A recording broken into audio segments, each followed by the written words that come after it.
सिद्धिबुद्धिसहिताय श्रीमन्महागणाधिपतये नमः। श्री सिद्धिबुद्धिसहिताय श्रीमन्महागणाधिपतये नमः। वर्णानामर्थसङ्घानां रसानां छन्दसामपि मङ्गलानां च कर्तारौ वन्दे वाणी विनायकौ।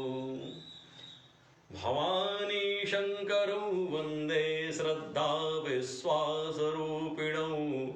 याभ्यां विना न पश्यन्ति सिद्धा स्वान्तस्थमीश्वरम्। करारविन्देन पदारविन्दम् मुखारविन्दे विनिवेशयन्तम्। वटस्य पत्रस्य पुटे शयानम् बालं मुकुन्दं मनसा स्मरामि। बालं मुकुन्दं मनसा स्मरामि। श्रीराम जय राम जय जय राम। श्रीराम जय राम जय जय राम। श्रीराम जय राम जय जय राम। श्रीराम जय राम जय जय राम। श्रीराम जय राम जय जय राम।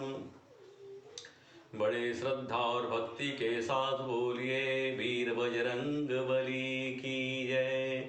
काशी विश्वनाथ की जय। माता अन्नपूर्णा की जय।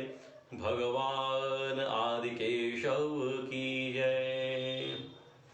काशी के समस्त देवी देवताओं की जय। बड़ा सुंदर प्रसंग हम लोगों ने इस कार्तिक मास में सूर्य षष्ठी के उपलक्ष्य पर लिया। आत्मावलोकन का वो प्रसंग है। कार्तिक मास में श्रीमद् वाल्मीकि रामायण, श्रीमद् भागवत महापुराण, अन्य महापुराणों के अवगाहन का, श्रवण करने का, पारायण करने का विधान है। अगर काशी में है तो और क्या बात है। एतावता हम लोगों ने स्वांतः सुखाय की भावना से और हमारे जो इष्ट मित्र लोग हैं, हमारे द्रव्य गुण के मित्र, विभाग के मित्र श्री अभिषेक गुप्ता जी, हमारे छोटे भाई रविशंकर पांडे जी, हमारे व्यास जी, मानस रत्न के पौत्र की बड़ी आकांक्षा रहती है कि भैया कुछ इस समय कुछ कहा जाए। श्री आशीष जी मिश्र, जो इस वर्ष इनको तुलसी सम्मान मिला है, ये काशी की विभूति है, गौरव है। मेरे मन में भी आया कि 20 मिनट ही सही कुछ तो कहा जाए। हमारे कई लोग, कई हमारे आत्मीय जनों की यही इच्छा रही है। मैंने भी इस हृदय स्पर्शी ग्रंथ श्रीमद् भागवत महापुराण से अष्टम स्कंध में वर्णित गजेंद्र मोक्ष की स्तुति इस सत्र में उठाया है। कल तक तो मैंने लगातार एवं व्योस्तो बुद्ध्या समाधाय मनोहृदि जजा परमं जाप्यम प्राग जन्मनुशिक्षितम से लेकर जब गजेंद्र की स्तुति, गजेंद्र की आर्त स्तुति गानी शुरू की तो 7 श्लोकों तक वो यात्रा पूरी हुई। आज जब गजेंद्र अब इस विपत्ति में पड़ा हुआ है कि शरीर अब जाएगा तब जाएगा, जो मैंने पूर्ण वर्णित कर लिया है, पहले ही वर्णित कर दिया था, तो जब आदमी या कोई जीव अपनी अंतिम यात्रा को देखता है, साक्षात करता है, अर्थात काल के से आत्म साक्षात करता है, तो भरपूर उसका प्रयास रहता है कि ये शरीर और प्राण, शरीर में जो बचा प्राण, उसकी रक्षा की जाए, क्योंकि मोह है और शरीर का मोह अच्छा भी है। क्यों अच्छा है? एक तरफ तो भगवान कहते हैं कि चेते जल पावक गगन समीरा, पंच रचित अति अधम शरीरा। इसमें मुख्य 5 ही एलिमेंट है, 5 ही तत्वों से मिला ये शरीर है। ये क्या है? ये अधम शरीर है।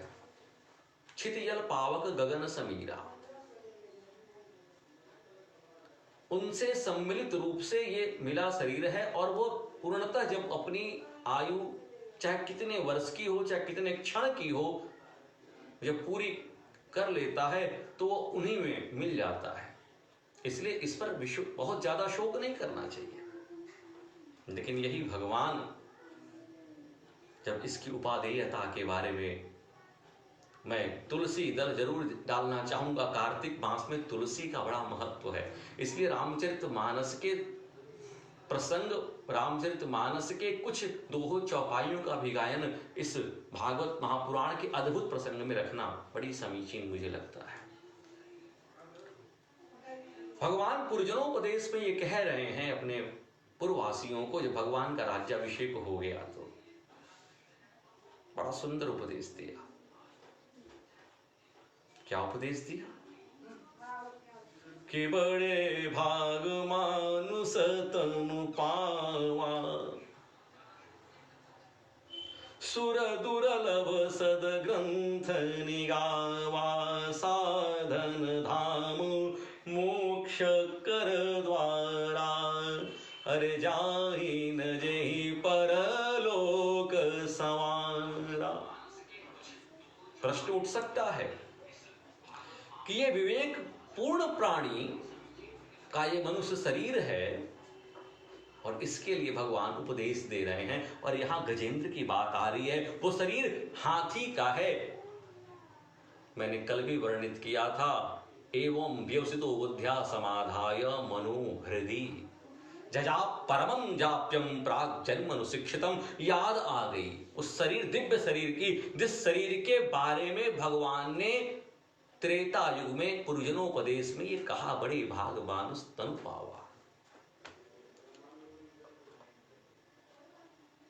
अद्यतन में शरीर तो गज का है, और अपने गज शरीर से 10,000 हाथियों का बल रखने वाला गजेंद्र जब हार जाता है, अपने हाथी के शरीर से सारे उपाय कर लेता है, हाथी रूपी शरीर एक प्रकार से रखते हुए भी अपने सारे संगे संबंधी, अपने प्रेम प्रेयसियों का अवलंबन छूटते देखकर अपने पूर्व जन्म की बात याद आ जाती है। बोले किस, जब विवेक पूर्ण हुआ करता था कभी, जब उसके पास भी कभी दिव्य मनुष्य शरीर हुआ करता था, और उस दिव्य मनुष्य शरीर से उसने क्या क्या पुण्य अर्जित किए, क्या क्या पाप अर्जित किए, अर्थात क्या अच्छा किया, क्या बुरा किया, जब उसका हिसाब किताब हुआ, और कहीं न कहीं शापा शापी।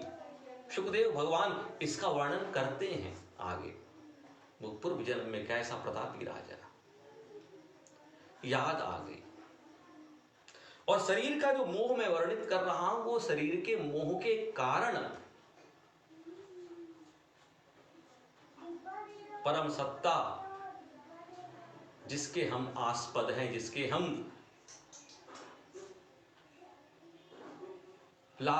लिए हम लालायित हैं, जिसके हम कृपा पात्र हैं, गजेंद्र को याद आ गया। और जब गजेंद्र को याद आ गया तो स्तुति शुरू करना प्रारंभ किया। कहते कहते थक गया, बोले किस स्वरूप को मैं ध्यान करूं, जिस स्वरूप के लिए मैं तो दिन रात कामातुर होकर जंगल जंगल घूमा करता था, अर्थात प्रेयसियों के लिए बल का अभिमान रखते हुए जाता था, अब तो उसका भी अभिमान जाता रहा। तो ऐसा कोई स्वरूप है ना? बोले हां है, लेकिन स्मृति देखिए वो क्या कह रहे हैं कि न विद्यते यस्य च जन्म कर्म वान नाम रूपे गुणदोषैव वा, न विद्यते यस्य च जन्म कर्म वान नाम रूपे गुणदोषैव वा, तथापि लोक्यापय संभवाय स्वमायया तान्यनुकालमृक्षति। हाँ, एक परम सत्ता है इस मोह रूपी दलदल से मुझे बचा सकता है। ये जो शरीर है, जिस शरीर को अभी ग्राह रूपी काल अपना ग्रास बनाने वाला है, वो बचा सकता है। लेकिन क्या है वो कौन सत्ता है? बोले जिसका न विद्यते यस्य जन्म कर्म वा, लेकिन मुझे पता नहीं उसका जन्म भी होता है क्या, ये उसका जन्म भी होता है क्या, उसके कर्म क्या होते हैं, उसका नाम क्या है, उसमें गुण भी है दोष भी नहीं पता। लेकिन एक बात तो याद है, बोले वो सभी प्राणियों में लय और निमित्त, जन्म और निमित्त करने का कारण और अपने माया के द्वारा जन्मादिक उस स्वरूप को उस अवसर में स्वीकार करता है। बड़ी विकट स्थिति है, आप समझिए आज कि जब आप आईसीयू की यात्रा कर लेते हैं, वर्तमान परिप्रेक्ष्य में आपके पास कोई नहीं है, पुनरुक्ति दोष न हो, मैंने कल भी यही कहा था, आपके पास नितांत आप और आपका जो मन, मनोवैज्ञानिकों वाला मन भी मान ली, थोड़ी देर के लिए मान लिया जाए, जिसको वो माइंड कह के बोलते हैं, हमारे सनातन धर्म में उसके ऊपर की सत्ता की बात होती है। जहां वो थक जाते हैं वहां हमारा मन शुरू होता है। चंद्रमा मनसो जातश्चक्षुः सूर्यो अजायत, अभी बहुत दूर है उनकी यात्रा। ये फ्राइड के ऊपर की भी कहानी है। कितना भी आज पश्चिमी सभ्यता और पश्चिमी मनोविज्ञान का पुट दे लें, लेकिन उस तत्व को सनातन धर्म के सिवा और कोई नहीं बता सकता है। बोले कि जब गजेंद्र ने मन में ये बैठाया कि वो है ही नहीं, लेकिन है सब जगह, आख्यान वही है। आप कभी ऐसी संकट की घड़ी में जब मरणासन अवस्था में रहें और आप केवल अकेले रहें, तो आपका जो अंतर्द्वंद है, किसको बुलाएं? हम तो विवेकपूर्ण प्राणी, हम तो कभी राम राम सीता राम सबको बुला सकते हैं, लेकिन जो एथिस्ट है, जो नहीं मानने वाले हैं, जो कहीं नाना रूप से उसको जानते भी नहीं हैं, अर्थात एक समय ऐसा भी आता है कि आप भी उस राम नाम और सीता राम या कृष्ण का तत्व भी नहीं जानते। अंत समय जब स्थिति आती है, तो अब वो किस प्रकार से बुलाना है, आज गजेंद्र पुकार रहा है, बता रहा है। वो किस स्थिति में आप अपने आप को रखते हैं, वो देखने की बात होती है। क्यों हम और आप किसी के मानने पर ही तो यात्रा कर रहे हैं, सनातन की या सगुण रूप ब्रह्म की या निर्गुण रूप निराकार ब्रह्म की। फिर भी क्या वो प्राप्त होता है? क्या नहीं प्राप्त होता है, क्योंकि शरीर रूपी जो हमारे यहाँ आहार निद्रा भय मैथुन और जो स्पर्श रूप गंध इत्यादि का जो हमारे पास उस ब्रह्म को परीक्षण करने की जो इस विवेकपूर्ण प्राणी में जो कुछ चीजें मिली हुई हैं उसी से हम प्राप्त करते हैं। वो भी प्राप्त नहीं हो पाता, उसी की बात न विद्यते यस्य च जन्म कर्म वा न नाम रूपे गुण दोष एव वा। वो कह रहे हैं तथापि लोकापय संभवाय स्व माया तान्यं कालमृच्छति। उसकी माया है, सारे जगह पर वो घूमता रहता है, उसकी माया है। बोले तस्मै नमः परेशाय ब्रह्मणेऽनंत शक्तये अरूपायोरुपाय नमयाश्चर्य कर्मणे। बोले कौन है? अब देखिए कितनी निर्गुण निराकार ब्रह्म की उपासना वो गजेंद्र कर रहे हैं। बोले तस्मै नमः परेशाय, नहीं पता। जैसे किसी का पता मुझे पता ही नहीं हो, चाहे आज के परिप्रेक्ष्य में कहा जाए, 10 साल के परिप्रेक्ष्य से पहले कहा जाए, जब मैं किसी के बारे में जानता नहीं तो उसको चिट्ठी पत्र कैसे लिख दूं? अरे बैरन भी नहीं आएगी जब तक उसका शुद्ध पता नहीं हो तो, क्योंकि न उसका जन्म है न कर्म है। वो सर्व जगह सर्वशक्तिमान सत्ता है, लेकिन उसको किस रूप में मैं बुलाऊं? गजेंद्र ने फिर अपने ट्रैक को बदल दिया। अब कहा निर्गुण निराकार ब्रह्म को मैं बुला रहा हूं। बोले तस्मै नमः परेशाय ब्रह्मणेऽनंत शक्तये अरूपायोरुपाय नमयाश्चर्य कर्मणे। बोले जो ब्रह्म स्वरूप से अरूप और अनंत शक्ति संपन्न होने पर उसके अनेक रूप हैं, बहुत है। भगवान नाना भांति राम अवतारा, भगवान के अनेक जन्म अनेक रूप हैं। हर क्षण हर जीव में भगवान की वो सत्ता अर्थात स्वयं भगवान निवास करते हैं। इसी को उद्धृत करते हुए गजेंद्र कह रहे हैं। और जिसके कर्म आश्चर्यजनक है। कर्म क्या है? आश्चर्यजनक है। बोले कैसे आश्चर्यजनक है? वो ग्राह के रूप में भी, जिसने मुझे पकड़ लिया है उसके रूप में भी उसने कर्म क्या है? आश्चर्य। मुझको पकड़ने का कोई तुक नहीं, बस क्षेत्रवाद की बात हो गई। मैं जल में आ गया, जल के में रहने के कारण और अपने क्षेत्र में आधिपत्य को जमाने के कारण ग्राह ने पकड़ा है। वो कर्म है उसका, वो शांत है।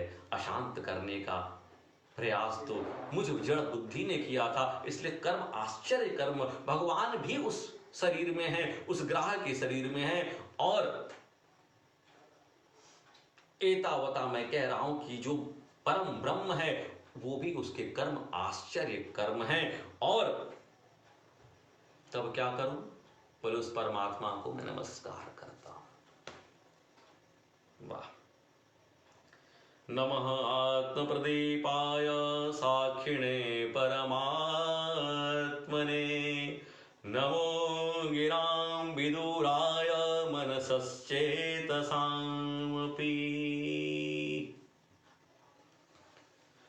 बोले कि नमः आत्मप्रदीपाय, वो कौन है? बोले स्वतः प्रकाशवान है। वो सेल्फ एलिमिनेटेड बॉडी है या कोई एलिमेंट है, तत्व है। उसको प्रणाम कर रहा है। नमः आत्म प्रदीपाय। आप बड़ा ध्यान से इस स्तुति को देखिए। इस स्तुति में हमारे भारतीय दर्शन के निर्गुण निराकार ब्रह्म के स्वरूप का निरूपण है, जिसमें कि प्रकृति के साथ साथ पुरुष भी उपस्थित होंगे। प्रकृति के जड़त्व के बाद में जड़ चेतन जग जीव जत सकल राम मैं जान, ये तत्व भी यहां घटित होगा। तभी तो आज गजेंद्र ये कह रहा है, इस निर्गुण निराकार ब्रह्म की के लिए वो पुकार रहा है क्या? नमः आत्म प्रदीपाय साक्षिणे परमात्मने। विशुद्ध ज्ञान है ये प्योर साइंस है। अपने मन और बुद्धि को जब प्रार्थना के क्रम में किसी सत्ता को बुलाने के क्रम में आप जानते हैं, क्योंकि हम तो एक सापेक्ष रूप में किसी से संबंध स्थापित करते हैं। कोई किसी का पुत्र है, कोई किसी का पिता है, कोई किसी की मां है, उसी के संबंध में कोई किसी का कर्मचारी है, कोई किसी का मालिक है।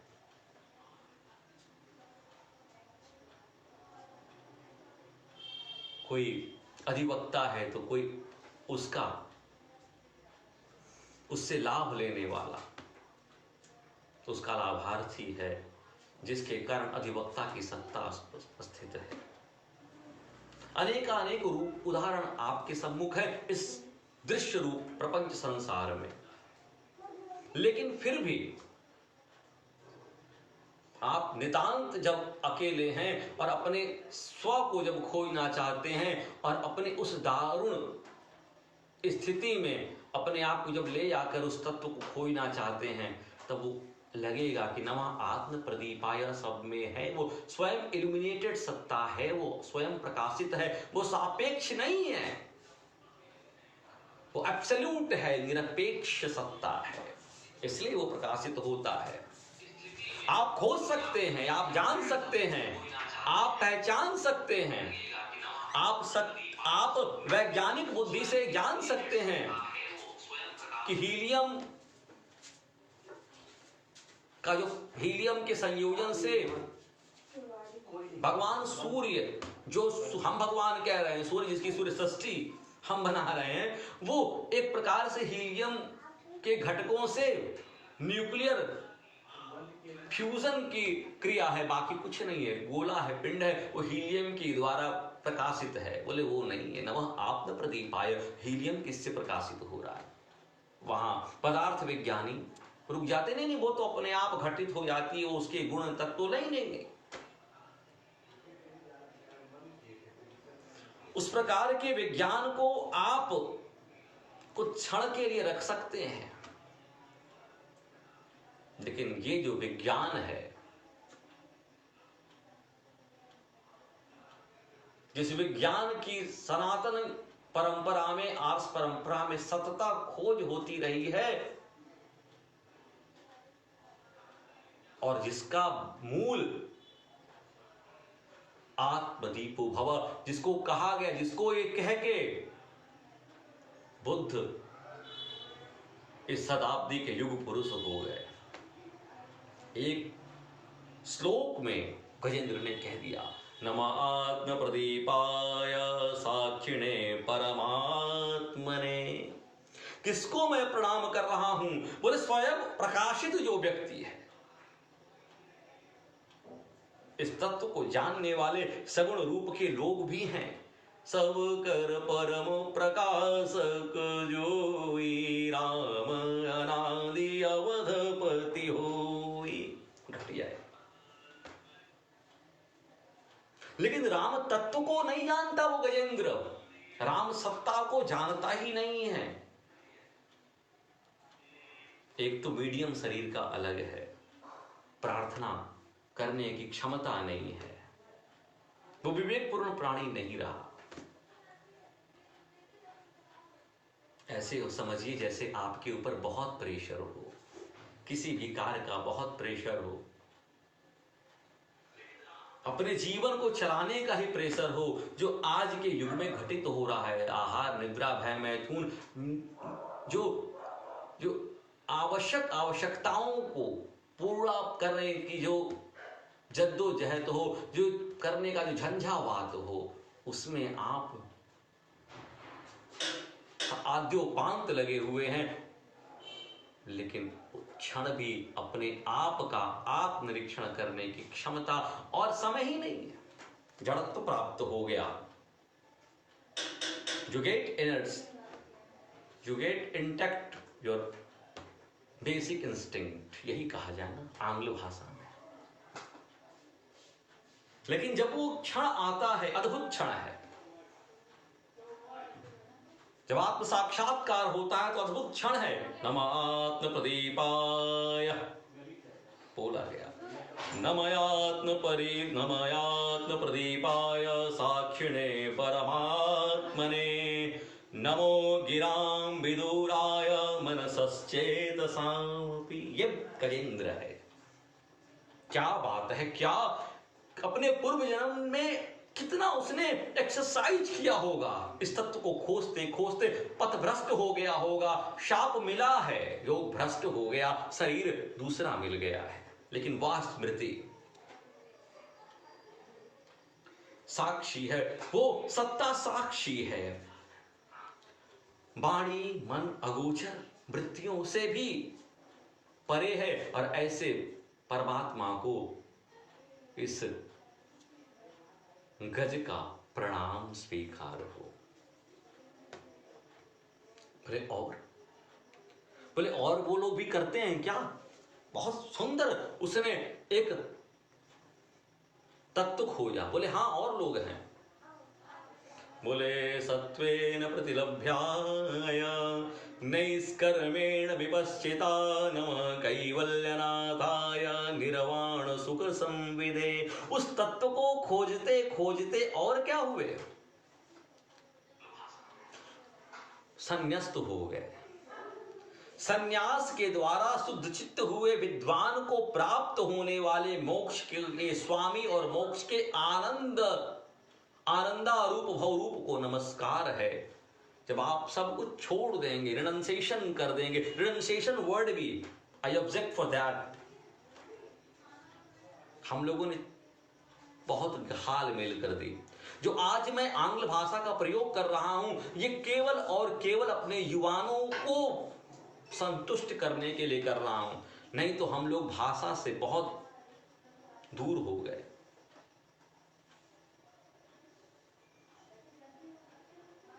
संन्यास रिनंसिएशन नहीं है, सब कुछ न्यस्त कर दिया है। हम भागते नहीं है, सन्यासी भागता नहीं है। सन्यास एक विधा है उस परम तत्व को देखने के लिए। बोले उदाहरण देंगे आज के परिप्रेक्ष्य में? बोले हाँ, और तो और जिन्होंने निराकार सगुण निराकार ब्रह्म का आश्रय लिया, हमारे भूतपूर्व, अब तो ब्रह्मलीन मैं कहूंगा, क्योंकि जिनका जीवन ही रामेश्वरम की कृपा से ही प्राप्त हुआ, रामेश्वरम की कृपा से ही वो जग प्रसिद्ध हुए, मिसाइल मैन हुए, सब आप जानते हैं। ये काल कर्म का उनका कुछ प्रारब्ध रहा होगा कि उन्होंने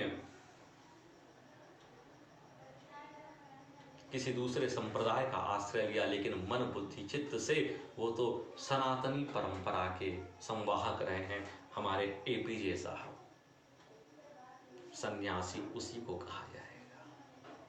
कई लोग हैं, लेकिन आज के परिप्रेक्ष्य में ये समझने की बात है। आज उसी पुकार को गजेंद्र वर्णित कर रहा है अपने स्तुति में। सत्वेन प्रतिलभ्याय नैष्कर्मेण विपश्चिता नमः कैवल्यनाथाय निर्वाण सुख संविदे। कैवल्य को देने वाले, मोक्ष को देने वाले वो परम सत्ता को मैं नमस्कार करता हूं, जिसके लिए सन्यास धर्म का आश्रय करके लोग मोक्षत्व को प्राप्त करते हैं। मोक्ष प्राप्ति की, हाँ, कोई मोक्ष प्राप्त करता है, किसको बुलाता है, कैसे प्राप्त करता है, उस सत्ता के लिए, जिस सत्ता को बुलाता है उस सत्ता को मैं प्रणाम करता हूं।